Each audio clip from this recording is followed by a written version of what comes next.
Welcome back to Diane's Nottinghamshire property blog, and for those of you who haven't joined me before, just to let you know, I'm not a financial expert, I don't profess to be one. These blogs are purely my view and my take on anything that I've noticed that's going on in the property world, and potential investments that I sort of think, hey, would like to find out a bit more about that. So as with any of my blogs, I would urge you to do your own number crunching, to do your own research, to look into everything if anything sort of piques your attention. So today I'm going to talk about a development opportunity that is right next to the Nottinghamshire train station. It's a partly cleared site, and it's actually been advertised at the moment with Geo Hallam, and you can find the details in the link to my blog below, so you'll be able to find out all of the additional information relating to this site.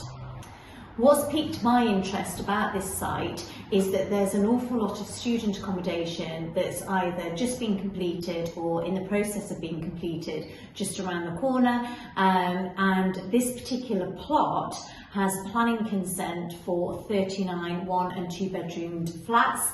And what's made me quite excited about this is it's just opposite Nottingham train station. There's excellent links to the NET tram network, and it's also really close to Nottingham city centre.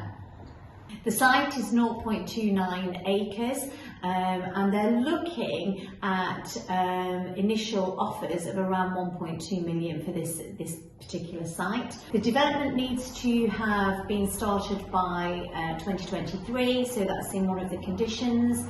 There's the usual conditions that you would expect with a development site, including a residence travel plan, which leads me down the path that these particular apartments would be amazing for professionals, for people who wanted them as city crash pads, for people who are working in the city centre, and you wouldn't necessarily need to go into the student market, which is already quite prolific in Nottingham. If I were renting out the 1-bed apartments right now to professionals, I would be looking at a minimum of £750 per calendar month. If I were to rent out the 2-bed apartments, and again, if they were done to a really nice standard, I'd be looking to rent them out for around about £1,000 per calendar month, depending on the size and what's available at that time in the area. It's only half a mile from the Broadmarsh Centre development site that's had a new revamp in its directions. Innovative businesses and for big companies that are coming into Nottingham City, and all of those organisations and businesses are going to need employees, and those employees are going to need somewhere to live. If you were to build these apartments and rent them out, you would need selective licences on those properties, but you would not need additional HMO licensing if you went down that route, but it is in the mandatory licensing area. Thank you so much for watching my Diane's Nottinghamshire property blog, and I hope to see you again next week.